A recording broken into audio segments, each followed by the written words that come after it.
आजपर्यंत जवळपास महाराष्ट्रामध्ये 56 ओबीसी समाजासाठी 56 जी आर निघाले, त्यापैकी 52 जी आर हे फडणवीस साहेबांनी काढलेले। आपण ही कर्जमाफी कधीपर्यंत करणार आणि हे जे सगळ्या ज्या संस्था आहे 161 सहकारी उपसा जलसंचन संस्था यांना न्याय कधीपर्यंत देणार? महाज्योतीला एकूण तरतूद ही 297 कोटीची आहे आणि पुरवणी मागण्यामध्ये 526 कोटी रुपयाची मागणी केलेली आहे।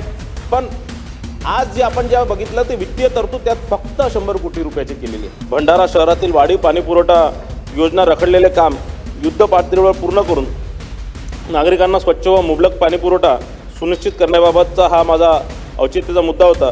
मग ही नाग नदी नाही, नाग नाला झालेला आहे। नाग नाला नाही, नाग गटर झालेला आहे। ओबीसी समाजांसाठी जे जे आपण योजना आणतात तिथे त्यांच्या जातीनिहाय त्यांची लोकसंख्या प्रमाणात त्या निधीचं वितरीकरण झालं पाहिजे। त्यांचं काम कसं चालतं ते स्वतःचं काम करत नाही आणि हेच सांगतात आहे की त्यामध्ये तक्रारी आले नाही। यांच्याकडे किती तक्रारी आले आहे, मी स्वतः अनेक तक्रारी दिलेल्या। नोटीस ज्या देतो आपण पोल्युशन विभागामार्फत या महानगरपालिका किंवा स्थानिक स्वराज्य संस्था कचऱ्याच्या पेटीत टाकतात। ओबीसींच्या हक्काचे जे पैसे आहेत आणि जी मागणी या विभागाच्या माध्यमातून ओबीसी समाजाच्या उत्थानासाठी झाले आहे ते पूर्ण निधी ते सरकारने वितरित केली पाहिजे। तुम्ही जर सखोल चौकशी केली तर या चौकशीमध्ये 0 लिक्विड डिस्चार्ज असलेली एकही फॅक्टरी तिथे तुम्हाला लक्षात दिसणार नाही। मागच्या 10 वर्षात मी 7व्यांदा ही लक्षवेधी लावलेली आहे।